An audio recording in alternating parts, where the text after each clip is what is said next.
मज्ञानतिमिरन्धस्य ज्ञानञ्जनाशलाकया चक्षुरुन्मिलितं येन तस्मै श्रीगुरुवे नमः। श्रीचैतन्यमनोभीष्टं स्थापितं येन भूतले स्वयं रूप कदा मह्यं ददाति स्वपदान्तिकम्। वन्देऽहं श्रीगुरु श्रीयुतापदकमलम् श्रीगुरुं वैष्णवांश्च श्रीरूपं साग्रजातं सहगणा रघुनाथान्वितं तं सजीवं साद्वैतं सावधूतं परिजनसहितं कृष्ण चैतन्य देवम श्रीराधा कृष्णपादान् सहगणा ललिता श्रीविशाखान्वितांश्च नमो विष्णुपादाय कृष्णपृष्ठाय भूतले श्रीमते स्वामी भक्तिवेदांत स्वामिनीति नामिने सरस्वती देवे गौरवाणी प्रचारिणे प्रचारिणे निर्विशेषण शून्यवादी पश्चात देश तारिणे हे कृष्ण करुणा सिंधु दीनबंधु जगतपते गोपेश गोपिका कांत राधा कांत नमोस्तुते। तप्त कांचन गौरांगी राधे वृंदावनेश्वरी वृषभानुसुते देवी प्रणमामि हरिप्रिय वंशाकल्पतरुभ्यश्च च कृपा सिन्धुभ्यो च पतितानं पावनेभ्यो वैष्णवेभ्यो नमो नमः। जय श्री कृष्ण चैतन्य प्रभु नित्यानंद चैतन्य प्रभु नित्यानंद अद्वैत श्री गदाधर श्रीवासादि गौर भक्त वृंद हरे हरे हरे कृष्ण कृष्ण कृष्णा कृष्ण हरे हरे राम राम राम हरे हरे। ओम नमो भगवते वासुदेवाय ओम नमो वासुदेवाय। ओम नमो भगवते वासुदेवाय ओम नमो भगवते वासुदेवाय। ओम नमो भगवते वासुदेवाय ओम नमो भगवते वासुदेवाय। नारायणं नमस्कृत्य नारायण नमस्कृत्य चैव नरोत्तमम् नरं नरं चैव चैव नरोत्तमम् देवीं सरस्वतीं व्यासं देवीं सरस्वतीं व्यासं ततो जयमुदीरये। ततो जय जयमुदीरये। नष्टप्रायेषु अभद्रेषु नष्टप्रायेषु भद्रे अभद्रेषु तं भागवत सेवया तं नित्यं भागवत सेवया भगवती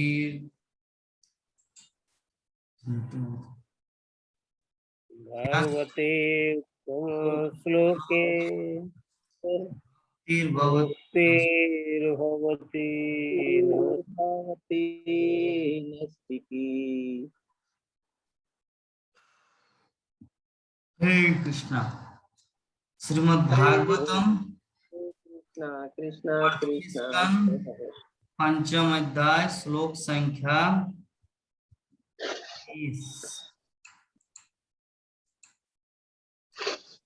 23 तो कल हो चुका है ना?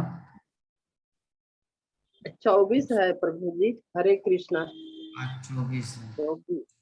इतना दूर चले गए। कल 22-23 हो चुका है। 24 नंबर श्लोक। एक्चुअली भगवती उत्तम श्लोक में इसलिए भूल गया था क्योंकि मैं इधर देख रहा था कि 23 है या 24 है, तो 23 या 24 है करते करते भगवती उत्तम श्लोक की भक्ति भगवती नष्ट के भूल गए।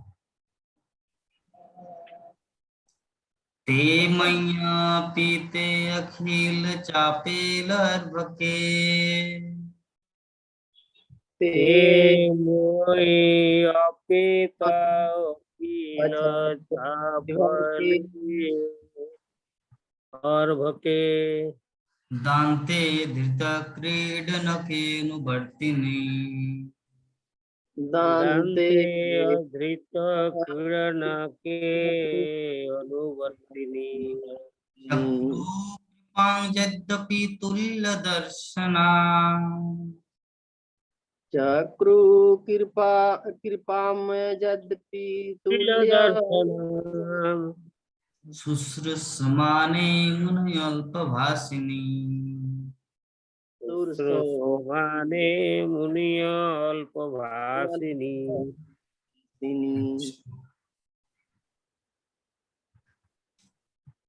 ते मोहि अपेत अखिल चापले अर्भके ते मये पिता अखिले चापले अभर के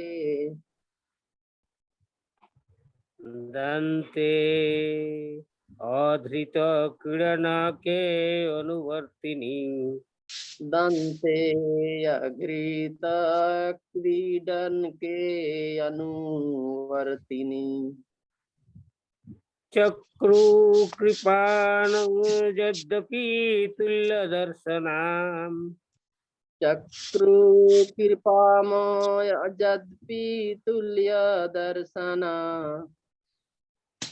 श्रुतमाने मुनय अल्पभाषिणी तुरसमाने मुनियो अल्पभाषिनी। हरे कृष्ण। ते मये पेताया खिला चापले भर के ते मोहि अपेत अखिल चापले अर्भके दन्ते अघिरत क्रीडन के अनुवर्तिनी दन्ते अधृत क्रीडनके अनुवर्तिनि चक्रु कृपाम यद्यपि तुल्य दर्शना चक्रु कृपाम यद्यपि तुल्यदर्शना ये सुसरमाने मुनियो अल्पभाषिनी। श्री कृष्ण श्रुतमाने मुनये अल्पभाषिणी। हरे कृष्ण प्रभु जी। हरे कृष्ण। ये मये पेताखिल चापले अभर के ते मोहि आपते अखिल चापले अर्भके दान्ते अघृत कृपन के अनुवर्तिनी दान्ते दान्ते अधृत क्रीडनक अनुवर्तिनी चक्रु कृपां यद्यपि तुल्य दर्शना चक्रु कृपान यद्यपि तुल्यदर्शना शुश्रू समाने मनियो अल्पभाषिणी शुश्रूषमाणे मुनय अल्पभाषिणी।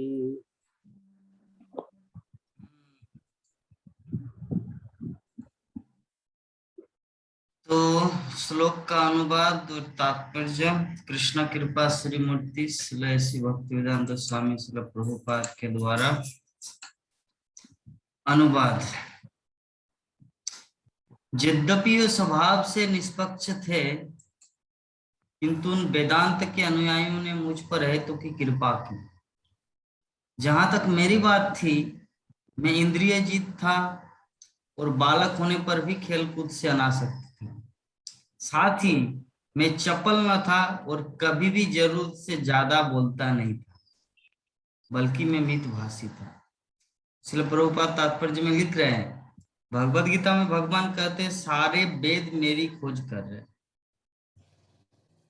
भगवान श्री चैतन्य महाप्रभु का कहना है कि वेदों के केवल 3 विषय है। पहला, भगवान के साथ जीवों का संबंध। दूसरा, संबंध स्थापित करना। दूसरा, भक्ति कर्म करना तथा इस प्रकार से भगवत धाम जाने का परम उद्देश्य प्राप्त करना। इस तरह वेदांतवादियों से भगवान के शुद्ध भक्त के संकेत मिलते हैं। ऐसे वेदांतवादी या भक्ति वेदांत भक्ति के दिव्य ज्ञान का वितरण निष्पक्ष भाव से करते हैं। उनके लिए न कोई मित्र है, न कोई शत्रु, न कोई शिक्षित है और न अशिक्षित, न कोई विशेष रूप से अनुकूल है और न कोई प्रतिकूल। भक्ति वेदांती जन ये देखते हैं कि जो लोग सामान्य रूप से झूठी कामोद्दीपक वस्तुओं में अपना समय गंवाते हैं, उनका कार्य है ज्ञानी जनता के भगवान के साथ भूले हुए संबंध को पुनर्स्थापित करना। ऐसे प्रयास से विस्मृत जीव को भी आध्यात्मिक जीवन का बोध हो जाता है और इस प्रकार भक्ति वेदांतों द्वारा प्रेरित सामान्य लोग धीरे धीरे दिव्य अनुभूति के पथ पर अग्रसर होने लगते। इस प्रकार वेदांतवादियों ने उस बालक को इंद्रियजित बनने के पूर्व ही दीक्षित कर लिया था और वो बचपन के खेल कूद से विरक्त हो गया था। किंतु दीक्षा के पूर्व वो बालक अत्यधिक अनुशासित हो चुका था, क्योंकि इस मार्ग पर चलने वालों के लिए यह अत्यंत आवश्यक है। मानव जीवन के वास्तविक शुभारंभ के समय से वर्णाश्रम धर्म प्रणाली में बालकों को 5 वर्ष की आयु के बाद गुरु आश्रम में ब्रह्मचारी बनने के लिए भेजा जाता है, जहां उन्हें ये सारी चीजें नियमित ढंग से सिखाई जाती है। चाहे वे सामान्य नागरिकों के पुत्र हो या राजकुमार हो, यह प्रशिक्षण न केवल राज्य में अच्छे नागरिक उत्पन्न करने के निमित्त भी अनिवार्य था, अपितु बालक को भावी भविष्य जीवन में आध्यात्मिक अनुभूति प्राप्त करने के लिए उसे तैयार करने के लिए भी अनिवार्य था। वर्णाश्रम प्रणाली का पालन करने वाले बालकों को इंद्रिय भोग के अनुत्तरदायी जीवन का पता ही नहीं रहता था।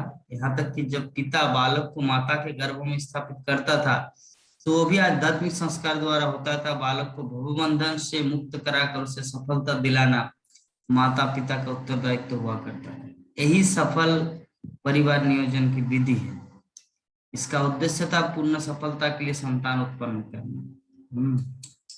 इंद्रियजित हुए बिना, अनुशासित हुए बिना तथा पूर्ण रूप से आज्ञाकारी हुए बिना कोई भी व्यक्ति गुरु के उपदेशों का पालन करने में सफल नहीं हो सकता, और ऐसा किए बिना कोई भी व्यक्ति भगवान के धाम को प्राप्त नहीं कर सकता।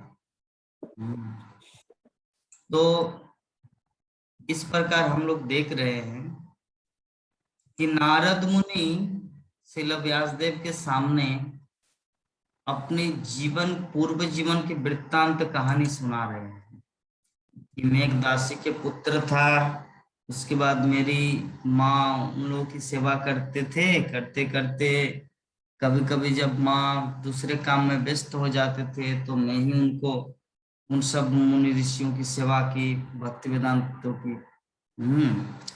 उसके बाद क्या किया, वो लोग मुझे कृपा आशीर्वाद दिए। क्यों?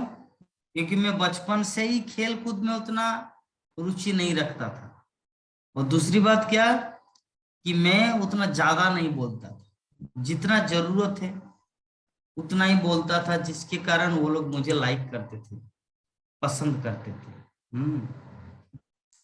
तो इस प्रकार नारद मुनि अपने जीवन में जो जो घटनाएं घट चुके, किस तरह भगवान के शुद्ध भक्त बन गए, तो ये सब अपने शिष्य श्रील व्यासदेव को बता रहे हैं। तो कल हम लोग श्रवण किए कि नारद मुनि व्यासदेव को बताया कि हे मुनि, पिछले कल्प में मैं किसी दासी के पुत्र था। चातुर्मास्य के समय ऐसा व्यक्तिगत सेवा किया था मैं भक्ति वेदांतियों को। तो उन्हीं की कृपा से, उन्हीं की बदौलत हमें शुद्ध भक्ति की प्राप्ति हुई। इस प्रकार नारद मुनि एक एक स्टेप बाय स्टेप बता रहे श्रील व्यासदेव को। तो तात्पर्य में श्रील प्रभुपाद बहुत ही सुंदर ढंग से हमारे लिए शिक्षाप्रद बात की है कि भगवान की भक्ति, एक वैष्णवों की कृपा प्राप्त करने के लिए हमारे पास क्या योग्यता होनी चाहिए। तो यहाँ पर दिया गया है कि पहला क्वालिटी नारद मुनि का क्या था पिछले जीवन में। साधु संत ऐसे निष्पक्ष होते हैं। निष्पक्ष का अर्थ होता है, निष्पक्ष का अर्थ होता है कि वो सबको समदृष्टि से देखते हैं। ऐसा नहीं कि चलो ये तो मेरी सेवा करते हैं, चलो इनको कृपा करेंगे, वो मेरे पास आते भी नहीं आश्रम में, चलो उनको घृणा करेंगे, उनको निंदा करेंगे, उनको इंसल्ट करेंगे। नहीं, संत जो होते हैं ना, जो भगवान के शुद्ध भक्त होते हैं, सभी जीवों को एक दृष्टि विद्या विनय संपन्ने ब्राह्मणी गवि हस्तिनी सुनी चैव सपाके पंडिता समदर्शिना। जो विद्वान व्यक्ति होते हैं, जो शुद्ध भक्त होते हैं, वो अपनी दिव्य दृष्टि के प्रभाव से सभी को भगवान का शुद्ध मतलब आत्मस्वरूप देखते हैं। तो किसी को छोटा किसी को बड़ा नहीं देखते। तो नारद मुनि वही चीज व्यासदेव को बता रहे। क्या?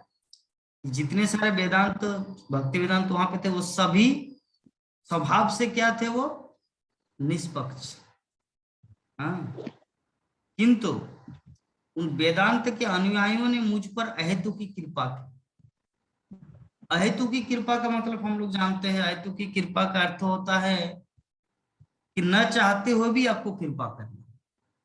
यद्यपि हमारे पास कोई योग्यता नहीं है श्रील प्रभुपाद का शिष्य बनने का, श्रील प्रभुपाद के शिष्य का शिष्य बनने का, उतना भी योग्यता नहीं है, लेकिन फिर भी श्रील प्रभुपाद या हमारे आचार्य वर्ग, गुरु परंपरा ऐसा कुछ क्रिएशन कर चुके हैं ताकि हम सब अधम से अधम पतित आत्माओं को भी वो अपने भक्ति जीवन में हम सबको सम्मिलित करें या करते हैं। इसे कहा जाता है हेतु की कृपा।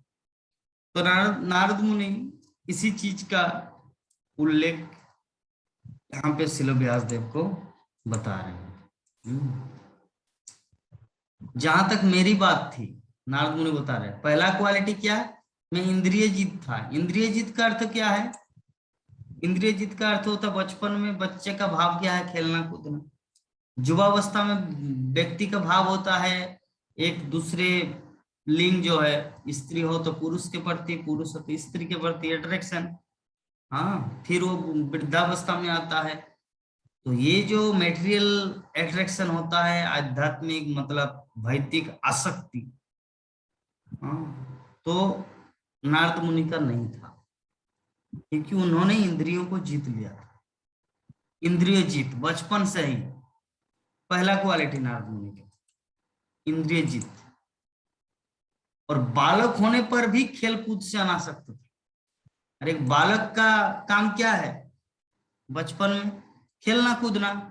अभी तो बूढ़ा बूढ़ा लोग भी क्रिकेट में, बाप रे, पूरा मैं देखता हूँ क्रिकेट देखता है, रात रात भर जागते हैं। बूढ़ा हो गया 60 साल का उम्र, लेकिन फिर भी पूरा क्रिकेट, पाकिस्तान और इंडिया के मैच के, आईपीएल का, इंडोनेशिया और इंडिया का। तो ये बूढ़ा हो चुका लेकिन फिर भी खेल कूद में व्यस्त रहते हैं। तो नारद मुनि 5 साल का बालक, छोटा सा बालक, लेकिन फिर भी स्वभाव से उसको खेलना कूदना था, लेकिन वो खेले नहीं, कूदे नहीं। वो जस्ट उस मुनियों के साथ उनकी सेवा करते थे, उनकी भक्ति करते थे ताकि उनसे कृपा प्राप्त हो। और दूसरा, साथ ही नारद मुनि बता रहे, मैं चपल न था और कभी भी जरूरत से ज्यादा बोलता नहीं था। चपल मतलब, चपल का अर्थ बहुत सारा है। जैसे एक है सांसारिक, चपल का अर्थ होता है चपल सुख। विश्वनाथ प्रभु गाना क्या है, वो वैष्णव गीत क्या है? भज रे मन श्री नंद नंदन अभय चरणार बिंद रे। चपल सुख, हाँ इस तरह है। तो चपल का मतलब होता है सांसारिक। चपल सुख, चपल सुख मतलब कुछ देर के लिए, 3-4 मिनट के लिए इंद्रिय तृप्ति का सुख, उसे कहा जाता है चपल सुख। तो नारद मुनि बता रहे कि मैं चप्पल न था, चप्पल नहीं, चप्पल चप्पल, ठीक है प्राण मोहन प्रभु। चप्पल, चप्पल का अर्थ होता है, इंग्लिश में कहा जाता है टेम्पोरारी। चप्पल सुख, चपल सुख लागी रे, ये धन जोबन मित्र परिजन, इति किया छे परति तीरे। जीवन टलम कमल दल जल, जीवन टलमल चपल सुख। প্রভু আপনার ভক্তি গীতি সঞ্চয়নটা আছে, একটু বের করুন তো, আমার মনে পড়ছে না। इसको धन जोबन मित्र परिजन। तो चपल सुख।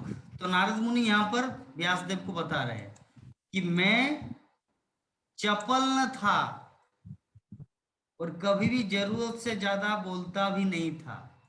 क्या था? मितभाषी। मितभाषी का अर्थ होता है ऐसी वाणी जो सामने वालों को आनंदित कर सके, उनके हृदय में आनंद दे सके, मितभाषी, और जरूरत से ज्यादा नहीं बोलता। जो नारद मुनि के अंदर ये क्वालिटी, ये क्वालिटी है, यद्यपि मेरे पास नहीं है लेकिन लक्ष्मी के पास है, मितभाषी। उनका ऐसा कोई वर्ड नहीं होता जो दूसरों को दुख पहुंचे। बहुत सुंदर बोलती है वो मैं भी अप्रिशिएट करता हूँ। वो है मितभाषी, और ज्यादा नहीं बोलेंगे, जितना जरूरत है जिसका। तो ये क्वालिटी है, ये ग्रेट क्वालिटी है एक भक्त का। तो यहाँ पर हम लोग समझे कि नारद मुनि जितना महान भक्त बने उसके पीछे क्वालिटी क्या था। तो यही कुछ कुछ क्वालिटी हमारे जीवन में भी होना चाहिए। हम लोग भक्ति जीवन में आए हैं, सीरियस होना है। खेल कूद में, आईपीएल में, गेम में, मोबाइल गेम, ये गेम वो गेम, क्रिकेट, आईपीएल, ये सब में अगर आसक्त रहेंगे तो भक्ति को प्राप्त नहीं कर सकते। इंद्रिय जीत होना है, साथ ही सांसारिक चीज के लिए उतना प्रयास नहीं करना है, ज्यादा नहीं बोलना है, जितना जरूरत हो उतना ही बोलना है। मितभाषी, ऐसा बोलना है कि सामने वालों को आनंद दे। तभी हमारे गुरु वर्ग, आचार्य वर्ग हम लोग को कृपा करेंगे। इसलिए प्रभुपाद तात्पर्य में बहुत सुंदर ढंग से बताया कि सारे वेद मेरी खोज कर रहे, कृष्ण भगवान भगवत गीता में बोल रहे। तो वेदों का उद्देश्य क्या है? भक्ति कर्म करना और इस प्रकार भगवत धाम जाने का परम उद्देश्य प्राप्त करना। भक्ति क्यों करेंगे हम लोग? भक्ति करने का उद्देश्य क्या है? भक्ति इसीलिए करेंगे क्योंकि हम लोग जिसको छोड़कर इस जगत में आए हैं, तो अगर उनके पास पुनः जाना है तो एक ही रास्ता, वो है भक्ति का रास्ता। हवा से कोई अगर गिरे, बादल से अगर गिरे, तो बादल से गिरे तो उनको कैसे जाना है? उस बादल के उस पार एरोप्लेन से जाना है। अगर वो सोचे कि मुझे ट्रेन से जाना होगा, ट्रेन का टिकट कम लगता है, तो नहीं होगा, क्योंकि ऊपर में उसको आपको हवाई जहाज से जाना है। तो उसी प्रकार हम लोग भगवान को छोड़कर आए हैं, तो एकमात्र भगवान के पास जाने का उद्देश्य और कैसे जा सकते हैं, वो भक्ति का मार्ग। भक्ति के माध्यम से ही हम लोग भगवान के पास पहुंच सकते। तो जो निष्पक्ष है, निष्पक्ष का अर्थ यहाँ पे नारद मुनि व्यासदेव को बताए निष्पक्ष। निष्पक्ष मतलब उनका ना कोई मित्र होता है, ना कोई शत्रु, ना कोई शिक्षित, ना कोई अशिक्षित, ना कोई वो किसी के प्रति विशेष अनुकूल रहता है, ना कोई किसी के प्रति प्रतिकूल। हाँ, ये निष्पक्ष। भक्ति वेदांत जितने सारे हैं वहां पर जो चातुर्मास्य में वहां पर थे, तो नारद मुनि जब तक उनकी सेवा की तो नारद मुनि का सेवा को देखकर वो लोग प्रसन्न नहीं हुए, बल्कि नारद मुनि यहाँ पर बता रहे कि अहेतु की कृपा किए मुझे। सेवा तो करना ही है ना, भक्तों की सेवा करने से ही एकमात्र मुक्ति का द्वार खुलता है, सेवा तो करना ही है। साथ साथ में क्या हुआ कि अहेतु की क्रिया, हेतु मतलब क्या है, हेतु का अर्थ कुछ कारण, कि उन्होंने सेवा किया आपके लिए कुछ, इसीलिए आप उसे आशीर्वाद दिया, ये है हेतु। और अहेतुकी मीन्स, अहेतुकी का अर्थ होता है अपनी तरफ से कृपा करना, न चाहते हुए। तो हेतु की कृपा किया था नारद मुनि। तो इस प्रकार धीरे धीरे यहाँ पे श्रील प्रभुपाद बताया कि मानव जीवन के वास्तविक शुभारंभ के समय से वर्णाश्रम धर्म प्रणाली में बालकों को 5 वर्ष की आयु के बाद गुरु आश्रम में ब्रह्मचारी बनने के लिए भेजा जाता है, जहां उन्हें ये सारी चीजें नियमित ढंग से सिखाई जाती है। हाँ, अब नारद मुनि को जो कृपा प्राप्त हुआ, नारद मुनि को जो कृपा प्राप्त हुआ, श्रील प्रभुपाद बोलते हैं कि बालकों को 5 साल के बाद ही गुरुदेव के आश्रम में भेजा जाना चाहिए, ताकि उनको ये शिक्षा, ये ज्ञान यथायथ प्राप्त हो, क्योंकि बचपन का संस्कार ही उसको भावी अर्थात भविष्य जीवन निर्माण करते हैं, कि वो किस तरह के संस्कार में पले बड़े हैं, किस तरह के संस्कार से पले बड़े हैं। तो श्रील प्रभुपाद आगे बता रहे कि चाहे कोई साधारण जनता का पुत्र हो या राजा का पुत्र हो, गुरु का आज्ञा पालन करना एक शिष्य का कर्तव्य है। वहां जाके वो ये नहीं कर सकता है मैं राजा का लड़का हूं, मैं जमीन पे क्यों सोऊं, मैं जमीन पे क्यों बैठूं, मुझे चेयर में बैठने के लिए दीजिए। नहीं, ऐसा नहीं होगा। अनुशासन, गुरुदेव के आश्रम में जाके गुरुदेव जैसा चाहे वैसे करना पड़ता है, तब वो अनुशासन, तब भविष्य में बनता है वो महान भक्त। तो यहाँ तक कि जब पिता बालक को माता के गर्भ में स्थापित करता है तो वो भी आध्यात्मिक संस्कार द्वारा होता है। बालक को भवबंधन से मुक्त कराकर उसे सफलता दिलाना माता पिता का उत्तरदायित्व हुआ करता था। यही सफल परिवार नियोजन की विधि है। यहाँ पे श्रील प्रभुपाद बता रहे कि एक व्यक्ति का कर्तव्य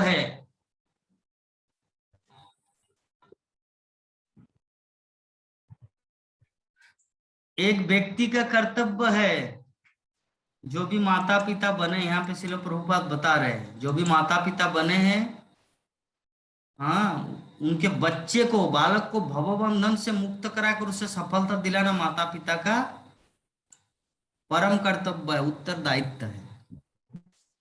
तो एक चीज हम लोग को समझना है, अगर मान लीजिए नंदा किशोरी माता जी सोचे कि प्रभु मेरा तो नाती पोता का उत्तरदायित्व तो मेरा बेटा लेगा, मेरा क्या है, धाय धारे, मतलब कौन उतना रिस्पॉन्सिबिलिटी लेंगे, मेरा बेटा ने अपने पुत्र को जन्म दिया, पुत्री को जन्म दी, वो संभालेगा, मेरा क्या दायित्व है। नहीं, आपका भी परम दायित्व है, क्योंकि आपका बेटे से बेटा हुआ, आपका बेटा हुआ और बेटा का बेटा हुआ, मतलब पूरा जो दर पीढ़ी जितना है सब आपका संतान है।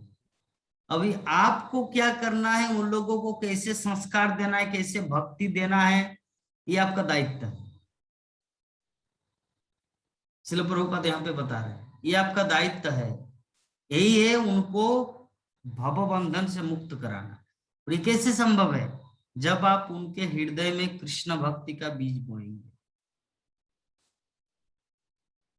अभी प्रश्न कर सकते प्रभु जी, तो क्या जितने सारे बालक का जन्म हुआ मुझे सबको भक्त बनाना है, प्रश्न उठ सकता है। मेरा बेटा को भी, मेरी बेटी को भी, जो पटना में शादी हुई है, और बेटी के और भी पुत्र पुत्रियां हुई है, उसके बाद फिर वो लोग शादी हो जाएंगे, फिर उन लोगों का बच्चे आएंगे, तो क्या मेरा सबको उद्धार कराना? नहीं, आपका कर्तव्य है उन लोगों को संस्कार देना, नहीं होगा तो नहीं, लेकिन एक भी अगर कोई शुद्ध भक्त बने, एक पूरे कुल में अगर एक दीपक भी रहे, भगवान का भक्त बने, तो सबको उद्धार करेगा। आपको प्रत्येक को भक्त बनाने का जरूरत नहीं, एक किसी को आप सुंदर भक्त बना दीजिए, जिससे वो जो आपका नाती आते हैं, जो अभी चले गए, कुछ देर पहले दिखाई दिए थे, उनको आप सुंदर भक्त बना दीजिए, आपका जीवन का दायित्व खत्म, वो अभी उद्धार करेगा सारे पूरे कुल को। तो ये है, हम लोग समझ गए चीज को,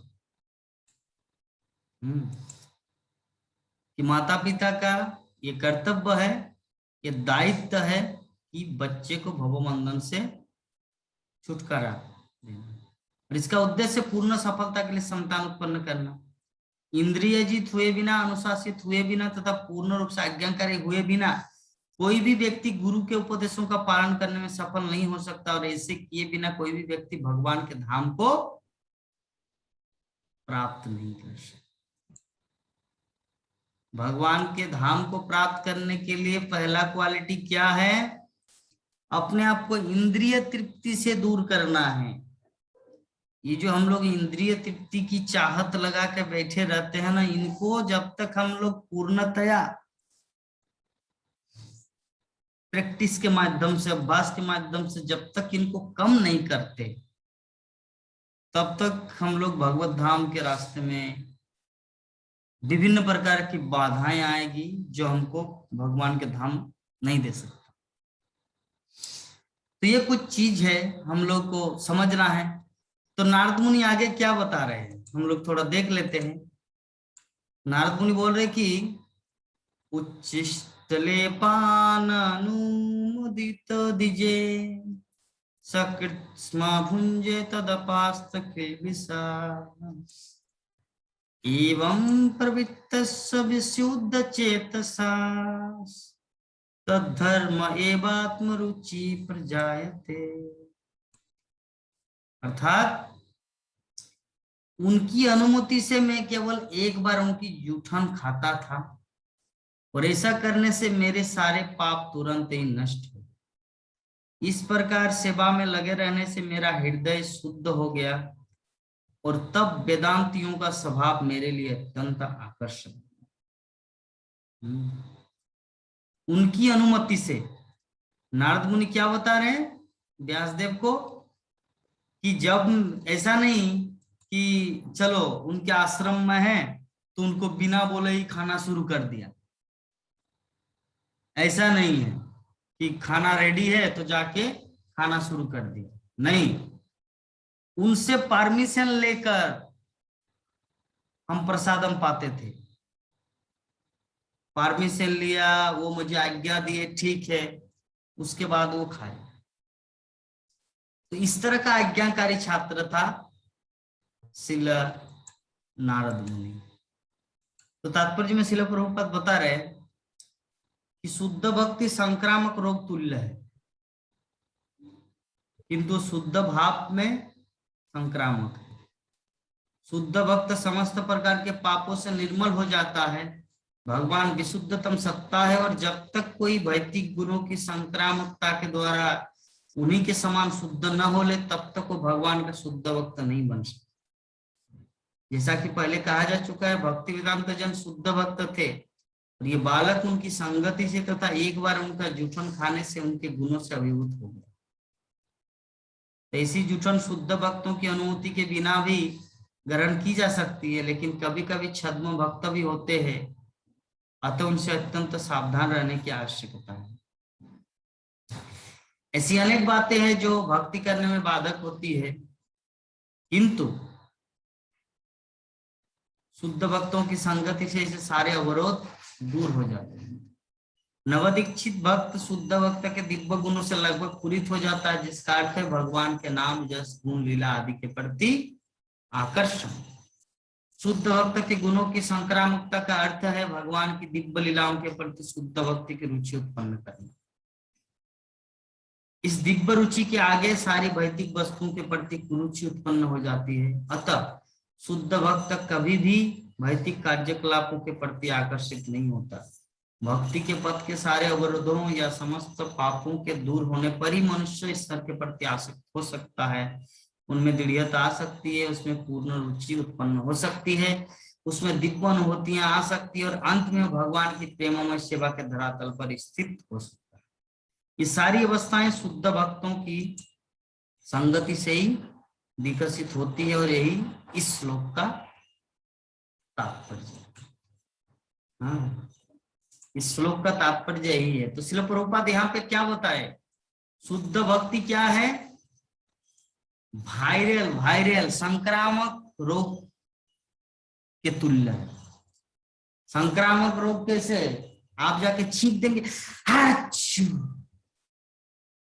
हाचू, जैसे एक बार छींक देंगे सामने वाले को बुखार पकड़ गया, हाचू, उसको कोरोना हो गया।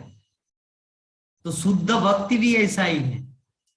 अगर आपके हृदय में शुद्ध भक्ति है तो एकलव्य शिव भक्त दीक्षा को भी दीक्षा दे सकते हैं। जैसे प्राणमोहन प्रभु जी, उनको संक्रामक कर दिए, वायरल हो गया। तो शुद्ध भक्ति यहाँ पे श्रील प्रभुपाद उदाहरण दे रहे हैं। शुद्ध भक्ति क्या है, संक्रामक रोग के तुल्य है, किंतु वो शुद्ध भाव से संक्रामक है। तो शुद्ध भक्त समस्त प्रकार के पापों से निर्मल हो जाता है। भगवान विशुद्धतम सत्ता, जब तक कोई भौतिक गुणों की संक्रामकता के द्वारा उन्हीं के समान शुद्ध न हो ले, तब तक वो भगवान का शुद्ध भक्त नहीं बन सकता। घी और शुद्ध घी, शुद्ध घी में सेंट आता है, सुगंध आता है, प्योर गाय का घी। नकल घी में केमिकल का सेंट आता है, कुछ टेस्टी नहीं है। तो उसी प्रकार शुद्ध भक्ति जो है ना, शुद्ध, जैसे भगवान कुछ भी असंभव कार्य को कर सकते हैं, उसी प्रकार शुद्ध भक्त भी असंभव कार्य को कर सकते। क्यों? क्योंकि समस्त पापों से परिपूर्ण मुक्त रहता है और इसी मुक्त अवस्था में वो भगवान के ही जैसे शक्तिशाली होते हैं, क्योंकि भगवान उसको इसे शक्ति प्रदान करते हैं। भगवान के जैसे शक्तिशाली होते हैं और किसी के भी हृदय में शुद्ध भक्ति का संचार कर सकता है। तो ये सब जो है कि हमारा कर्तव्य क्या है कि हम लोगों को क्या करना है, इससे भगवान के महान शुद्ध भक्तों के संगति से ही हमारा ये जो भवरोग है, अवरोध है, हमारे भक्ति जीवन में बाधाएं सब दूर हो जाएंगे।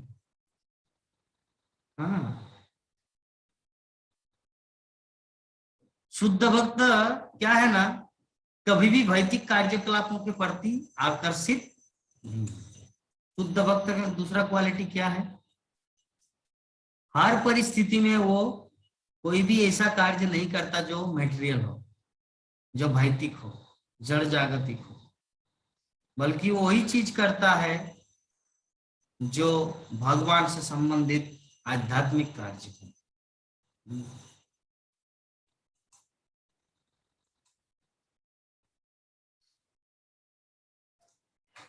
प्रीति माता जी अपने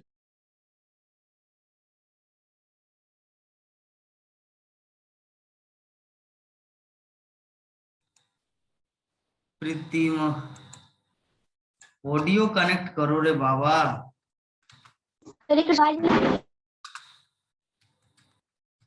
हाँ,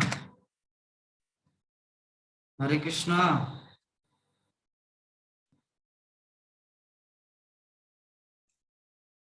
कौन बोल रहे हैं?